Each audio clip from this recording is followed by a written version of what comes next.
En el nombre del Padre, del Hijo y del Espíritu Santo. Amén. Queridos fieles, hoy cuarto domingo de Adviento, la Santa Madre Iglesia vuelve una vez más a presentarnos la figura de San Juan Bautista, cual apareció también en los dos domingos pasados en el Evangelio. El Evangelio de hoy está tomado de San Lucas y nos narra el inicio, así como la esencia de la predicación de San Juan Bautista. El texto de la misa consta solamente de los primeros 6 versículos del capítulo 3 de San Lucas. Sin embargo, para la prédica de hoy utilizaremos o veremos los 2 versículos que siguen, del 7 al 9, de dicho capítulo, que no figuran en el texto de la misa de hoy. En dichos versículos leemos lo siguiente: decía pues San Juan Bautista a las muchedumbres que venían a ser bautizadas por él: raza de víboras, ¿quién os ha enseñado a huir de la ira que llega? Haced pues frutos dignos de penitencia.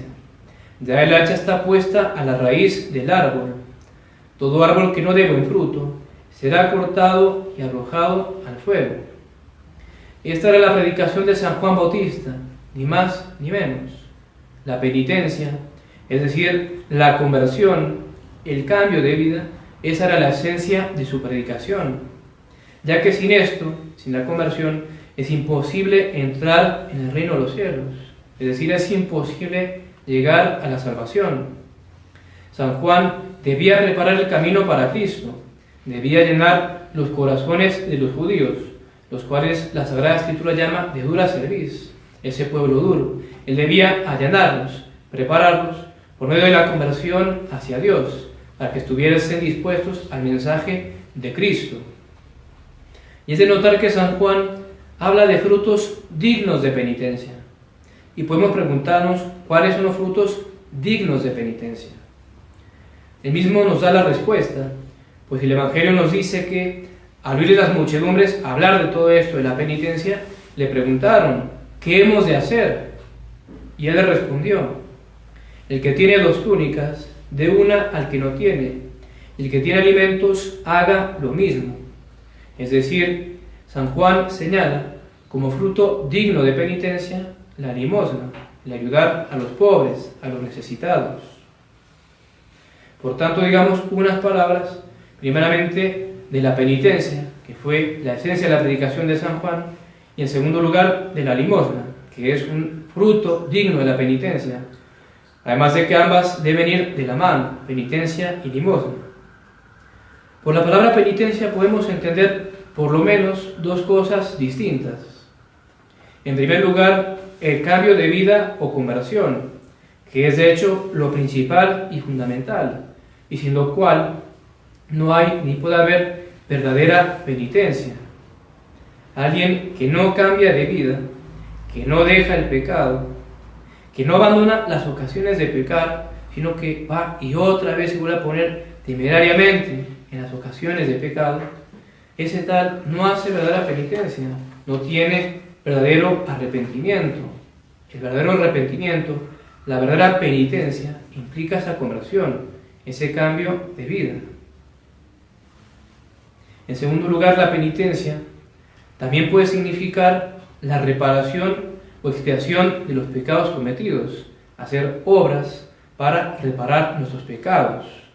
Muy principalmente la oración, rezar por los pecados que uno ha cometido, para que Dios nos perdone, para que se nos vaya purgando esa deuda que tenemos. Muy principalmente la mortificación, es mortificarnos en esto o aquello, privarnos de las cosas que nos gustan, que nos placen, mortificarnos, medio excelentísimo de expiar nuestros pecados.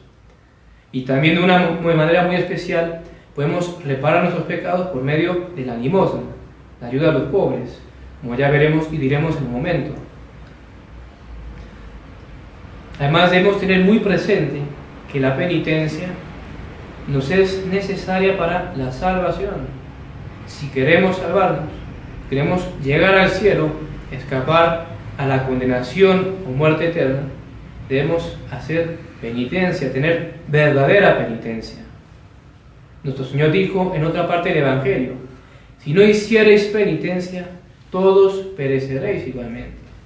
pereceréis. La penitencia, como decimos, nos es necesaria para salvarnos.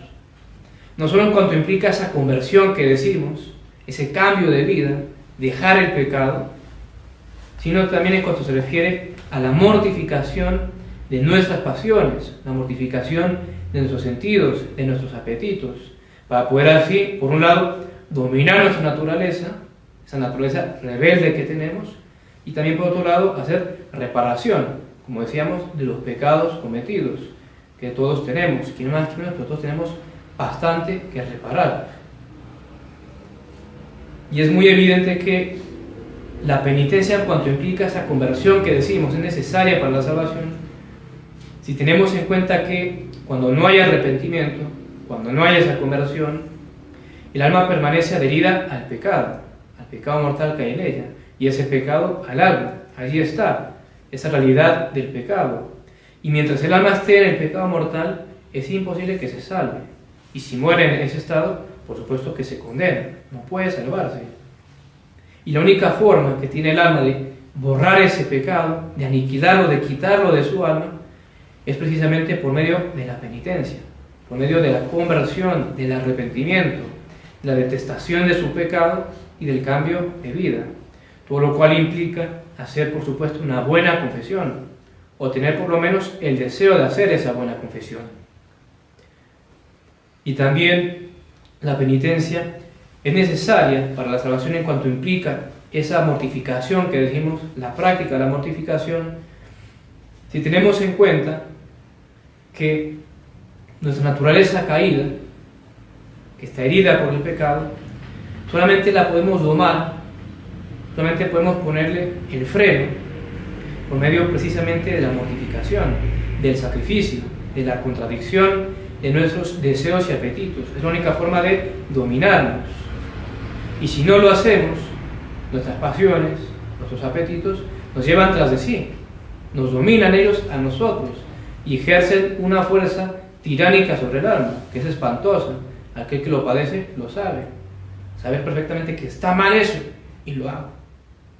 Y no lo quiero hacer y lo hago, porque me dominan mis pasiones. ¿Por qué? Porque no las mortifico, porque no les doy duro por expresarme así. Hay que mortificarnos. ¿Queremos dominarnos a nosotros mismos? Bueno, hay que poner manos a la obra, contradecirnos en nuestros gustos, no solo las cosas ilícitas, por supuesto, sino también las cosas lícitas. Y tantas cosas que se pueden hacer: madrugar más, ayunar, privarnos de comer cosas que nos gustan, comer menos. ¿Cuántas cosas uno puede hacer para mortificarnos? Y ello es necesario, como decimos, para dominarnos a nosotros mismos, porque si no, entonces nuestro cuerpo, nuestras pasiones nos dominarán. Si nos dominan, nos van a hacer caer en el pecado, y como ya dijimos, el pecado, si no logramos vencerlo, al final eso es lo que nos lleva a la perdición, a la condenación. Y la penitencia, además de ayudarnos a ese dominarnos que estamos diciendo nosotros mismos, sirve también, como también habíamos dicho hace unos momentos, para expiar la deuda que tenemos contraída por nuestros pecados, la pena temporal que se dice, eso que vamos acumulando mientras vamos pecando, no solo los pecados graves, mortales, sino los pecados veniales. Y cuidado, porque uno por ahí peca mucho venialmente, no le pone mucho cuidado, no se preocupa tanto, pero los pecados veniales los van acumulando también, pena temporal, eso que hay que reparar y que hay que purgar. Entonces aquí es donde entra el tema de la limosna, en esto de la reparación de los pecados, porque la limosna es un medio pero muy eficaz para satisfacer por nuestros pecados. Recién lo escuchamos a San Juan Bautista, como él a las turbas, a las muchedumbres le decían ¿qué hemos de hacer? Cuando él les predicaba la penitencia, la conversión, ¿qué hemos de hacer? ¿Él qué les dice? ¿Qué les recomienda? Como fruto digno de la penitencia, ¿qué les decía que debían de hacer? Él les dice la limosna. El que tiene 2 túnicas, dé al que no tiene, y el que tiene alimentos, haga lo mismo. Hacer limosna, caridad con los pobres, con la gente necesitada. Veamos un par de textos de la Sagrada Escritura que declaran lo dicho bien a las claras, de cómo la limosna sirve para expiar los pecados, para purificar nuestras almas. En el libro de Tobías tenemos un texto pero muy hermoso de el arcángel San Rafael hablando a Tobías, y allí le dice lo siguiente: Buena es la oración con el ayuno, y mejor la limosna que acumular tesoros de oro. Nosotros hacemos precisamente lo opuesto. Para nosotros lo más grandioso es acumular y acumular los ahorros, más plata, más plata. ¿Y qué nos dice San Rafael Arcángel? Mejor la limosna, desprenderme de eso que es mío, en favor de alguien necesitado, que acumular tesoros de oro. Y continúa diciendo San Rafael Arcángel, porque la limosna libra de la muerte, de la condenación. Y ella es la que borra pecados, la que va purificando nuestras almas. Vamos expiándola por medio de la limosna. Y termina diciendo, y hace hallar misericordia y vida eterna. Si uno es misericordioso con los pobres, dándoles ayudas materiales, Dios va a tener misericordia con uno. Bienaventurados los misericordiosos, porque ellos hallarán misericordia, dijo nuestro Señor en el Sermón de la Montaña, en las 8 bienaventuranzas. Y también tenemos otro texto del libro del Eclesiástico, que dice así: como el agua apaga la ardiente llama, es decir, el fuego, así la limosna expía los pecados. Como el agua apaga la ardiente llama, así la limosna expía los pecados. Y mientras más limosnas hagamos, más ayuda a los pobres, más vamos a ir saldando esa deuda que tenemos. Y vaya si no tenemos una deuda que pagar. Uno piensa en los innumerables pecados que tenemos, esa deuda que tendremos contraída ante Dios. Pues bien, hagamos limosnas. Hagamos limosna para reducirlo, para reducir ese purgatorio. Si no logramos extirparlo del todo, que es a lo que hay que tender con la gracia de Dios, por lo menos disminuir considerablemente ese purgatorio que merecemos, y vaya si no será bastante grande, con tanto pecado que solemos cometer. No solo los mortales, como decimos, sino también los veniales. Cuidado, los pecados veniales también nos van acumulando deuda ante Dios, que tendremos que pagar en esta vida o en la otra. Además debemos tener muy presente en todo este tema de la limosna, que la limosna no es un mero consejo, como tal vez muchas veces nos imaginamos, es algo que será muy bueno hacerlo, pero no es una obligación. No, no es un mero consejo, es un precepto. Estamos obligados a practicar la limosna, la caridad para con los pobres material, tanto por derecho natural como por derecho divino positivo. Es una obligación. Tenemos que socorrer a nuestro prójimo según la medida de nuestras posibilidades, cuando él se halla en necesidad.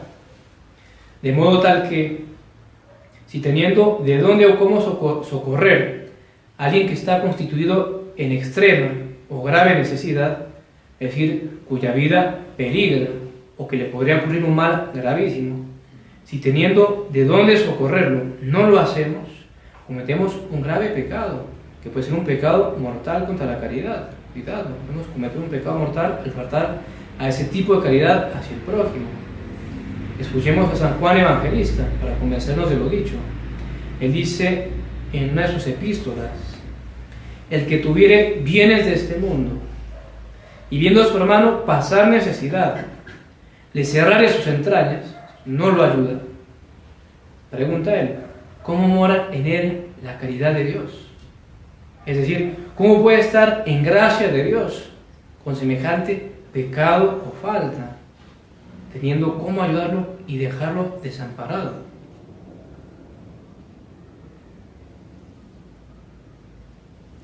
Y para evitar que el desánimo pueda tal vez venir sobre alguien que no tenga muchos bienes o medios para hacer muchas limosnas, porque como decimos, hacer muchas limonas es muy bueno, y alguien tal vez pueda pensar que no tengo para hacer tantas limonas como quisiera, que podría pasar. Debemos tener en cuenta que Dios mira más a la calidad que a la cantidad, más al corazón, más a la intención en que uno lo hace. Recordemos ese emocionante pasaje del Evangelio, donde se nos narra cómo Dios nuestro Señor Jesucristo, en el templo, observaba a las diferentes personas que venían y daban sus ofrendas, que ponían dinero en el arca de las ofrendas. Después de haber visto muchos ricos que daban abundantes limosnas, vio una viuda, una pobre viuda que dio apenas 2 moneditas, no más. Y al ver eso, se vuelve a sus discípulos y les dice: en verdad os digo, esta pobre viuda ha echado más que todos los que echaron en el arca.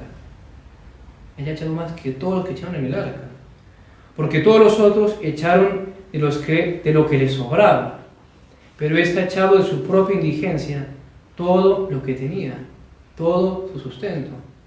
Ante Dios esas 2 moneditas valieron más que todo el dinero o monedas que dieron el resto, y habrán sido muchos los que habrán puesto limosna. Entonces tener eso bien presente, y cuando hagamos limosnas, así sea poco, tal vez porque tengamos poco para dar, vamos a hacerlo por amor a Dios, con la intención de agradarlo a Él, y sabiendo que Dios mira más eso, que por supuesto nos va a servir para la expiación de nuestros pecados y para hallar gracia ante Dios. Pero pensemos el caso tal vez de alguien que estuviera tan apretado o mal económicamente que ni siquiera para hacer pocas limosnas tuviera, que podría darse. Puede ser el caso de que alguien realmente es una imposibilidad física o moral, no tengo, apenas uno sobrevive tal vez con las deudas que tiene, lo que uno tiene que pagar. Entonces ese tal, ¿qué puede hacer? Puede preguntarse a alguien. Ese tal tampoco debe desanimarse, porque está también la limosna espiritual, que de hecho es más importante que la limosna material, que hay que hacerla, pero es por supuesto mucho inferior que la limosna espiritual. ¿Y cuál es la limosna espiritual? Podemos resumirla a las obras de misericordia espirituales. Dar un buen consejo al que lo necesita. ¿Cuántas veces uno no puede tener una posibilidad de hacer eso?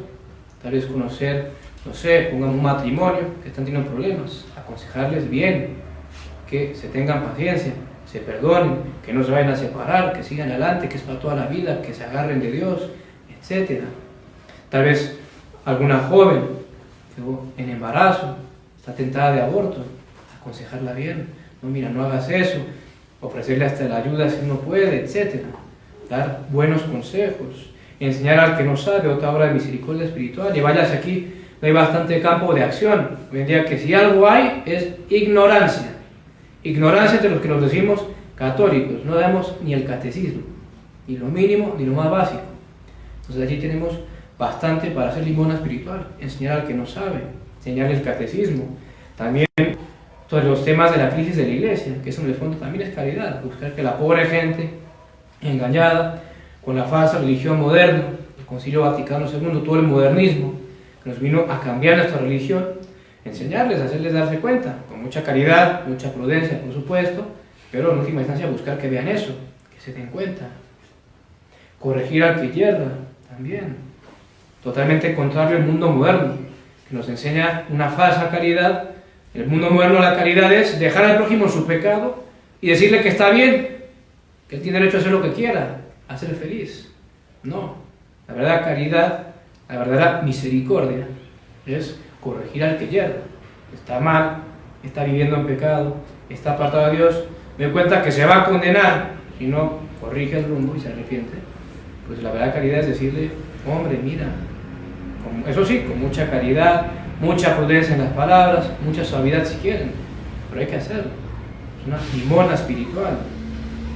Consolar al triste, otra obra de misericordia espiritual, otra limosna que podemos hacer espiritual. Consolar al triste, y cuántas veces no tenemos la posibilidad. Así como nosotros tenemos problemas, cruces, angustias, nuestros prójimos también tienen sus cruces, sus angustias, sus preocupaciones, también lloran, también se sienten desanimados, tristes. Entonces, consolar al triste, y muchas veces será simplemente escucharlo. Muchas veces el prójimo, más que nada, es desahogarse, dejar salir eso, y en todo caso hacerlo, porque muchas veces nuestro egoísmo, fondo soberbia, puede hacer que uno dice, no, yo ya tengo problemas, como que uno no quiere enterarse de nada de nadie, no, a mí no me vengan a contar, no me vengan a decir, uno quiere sacar el cuerpo. No, eso no es caridad. La caridad es estar allí, como decimos, tal vez solamente escuchar. Muchas veces eso bastará, tal vez no haga falta decir casi nada. Perdonar las ofensas, otra obra de misericordia espiritual. Perdonar cuando nos hayan ofendido, que nos hicieron una cara que no nos gustó, que el tonito que nos usaron tampoco nos agradó, que siempre nos sentimos, entonces yo le voy a hacer igual. No, perdonar las ofensas, esas cosas que tanto nos dan, una obra de misericordia espiritual. Y no olvidar, así como Dios es misericordioso y a mí me perdona, yo peco, lo ofendo, voy, me confieso y me perdona, pues hombre, yo también perdonar a los que he ofendido, a los que me han ofendido, perdón. Es una obra de misericordia espiritual. Sufrir con paciencia los defectos del prójimo. Otra obra de misericordia espiritual. Y vayas, aquí no tenemos también mucho campo de acción, porque todos tenemos defectos. Siempre hay que sufrirle al otro y nunca olvidar que los demás nos sufren a nosotros también, nuestros defectos, nuestros pecados. Tener paciencia, particularmente con los de la casa, que normalmente es a los que menos paciencia le tenemos. Con los de afuera, hasta santos parecemos a veces. Y en la casa, unos monstruos. Y pasa, y es triste. Y la paciencia tiene que ser primeramente, o más principalmente, con los de la propia casa, el esposo, la esposa, los hijos, los hermanos, los primos, los tíos, cualquiera que esté más cercano. Paciencia, es que es así, es asado, no sé. Sufre con paciencia. Sí, pongamos, es verdadero el defecto. Súfrelo con paciencia, que tú también tienes defectos y él capaz y los está sufriendo. Entonces, tener paciencia, y eso es una obra de misericordia espiritual. Tener paciencia al prójimo a sus defectos. Rezar a Dios por los vivos y por los difuntos. También una obra de misericordia espiritual. Rezar por nuestros parientes, nuestros seres queridos, nuestros amigos, por los pecadores, la conversión de todos los que hayan apartado de Dios. Rezar por los difuntos, por las benditas almas, muy particularmente nuestros parientes y seres queridos que hayan partido. Todo eso son obras de misericordia espiritual, limosna espiritual que podemos hacer. Todo esto podemos hacerlo todos. Aquí la verdad que no hay excusa. El que no haga ninguna de estas 7 cosas que he dicho, que son las 7 obras de misericordia espiritual, que tradicionalmente se enseñan en todos los catecismos, es porque no quiere. Cualquiera puede, no hay excusa, está al alcance de todos hacer cualquiera de estas cosas. Y así, como decimos, si alguien tal vez, pongamos, puede dar el caso, estoy muy mal económicamente y yo hasta quisiera ayudar, materialmente a mi prójimo, pero no tengo de dónde. Allí tenemos cómo hacer. Y por supuesto que eso vale ante Dios, para expiar mis pecados, para que Él tenga misericordia de mí, para alcanzar la salvación. Queridos fieles, para concluir, simplemente queremos recalcar o insistir en el valor que decíamos de la limosna como medio de expiación por nuestros pecados. Recordemos una vez más la cita del eclesiástico que les dimos hace unos momentos. Como el agua apaga la ardiente llama, así la limosna expía los pecados. Por lo tanto, hemos cometido muchos pecados. Estamos cargados de culpas, de deudas para con Dios. Tememos su juicio, y hay que temerlo, que Dios es justo. Tenemos miedo del juicio, hermanos, tan llenos de pecados. Queremos disminuir considerablemente nuestro purgatorio, el que nos ha de tocar. No olvidemos que el purgatorio es durísimo, y se padece mucho. Queremos disminuirlo. Hagamos limosna. Ayudemos a los pobres. Siempre que podamos, según la medida de nuestras posibilidades, socorramos a nuestro prójimo cuando esté en necesidad. No seamos remisos en hacerlo, mezquinos, todo lo contrario, muy generosos. En todo caso, para ayudarnos a decidirnos a practicar la limosna y no ser avaros, siempre tendemos a lo que es mío, no quiere soltarlo, sino para que nos animemos más a esa generosidad. No olvidemos que llegará un día en que todos los bienes que tengamos, todos nuestros ahorros, esos que estamos haciendo, llegará un día en que ya no serán nuestros, pasarán a ser de otro. Tarde o temprano llegará ese día, cuando venga la muerte. Allí, por fuerza, nos tenemos que separar de esas cosas. Entonces, mejor, antes de que llegue aquel momento terrible de la muerte, desprendámonos nosotros de ellos, a favor de los pobres. Nosotros démoselo. Y para animarnos aún más a hacer limosna, veamos qué nos dice el Espíritu Santo en el libro de los Proverbios. Allí leemos: quien da al pobre no estará necesitado. Quien desprecia al que le pide, padecerá penuria. Veamos una vez más, tan corta la frase, pero tan llena de sustancia y doctrina. Es el Espíritu Santo que nos habla. Quien da al pobre, quien hace limosnas, quien ayuda a su prójimo, no estará necesitado. Quien desprecia al que le pide, padecerá penuria. Es decir, si nosotros nos ocupamos en ayudar al prójimo, en ayudar a los pobres, la gente necesitada, Dios a su vez se ocupará de nosotros. cuando nosotros lo necesitemos. Y por el contrario, si uno falla en la caridad con los pobres, a la limosna, Dios en castigo permitirá que padezcamos necesidad, penuria, y muy probablemente permitirá también que no nos ayuden, para que digamos, suframos lo que hicimos sufrir al otro. Tal cual, al contrario de como solemos pensar. Solemos imaginar que, no, ¿cómo voy a andar ayudando? Al final me voy a quedar sin nada y los gastos y todo, y al final uno se imagina que al final uno va a terminar mal, y Dios nos está diciendo lo contrario. Ayuda al pobre y yo no vas a padecer necesidad, yo te voy a ayudar. Y eso sí, si no lo ayudas, prepárate, padecerá penuria. En todo caso, quiera María Santísima, Madre de Misericordia, mover nuestros corazones, moverlos y ablandarlos, porque en verdad que somos duros en esto de la limosna, de la misericordia para la gente necesitada, somos muy duros, muy cerrados, y más hoy en día que parecen los tiempos finales y está la profecía, que porque sobreabundará la iniquidad, se enfriará la caridad de muchos. La verdad que casi no hay caridad en ese sentido. Uno mira tiempos pasados, la Edad Media era increíble, cómo emprendían obras de caridad, en especial los santos, estas fundaciones solamente destinadas para eso, para ayudar a la gente necesitada, hospitales, casas para huérfanos, pobres, de todo. Y hoy en día, como decimos, somos lo que es nuestro, nos aferramos demasiado y mal queremos soltar un peso. Entonces, no, pedir a Dios, pedir a María Santísima que ablande nuestros corazones, que los mueva, que nos dé la gracia de tener entrañas de misericordia y piedad para con todos los pobres y necesitados. Ave María Purísima. Sin pecado concebida María Santísima. En nombre del Padre, del Hijo y del Espíritu Santo.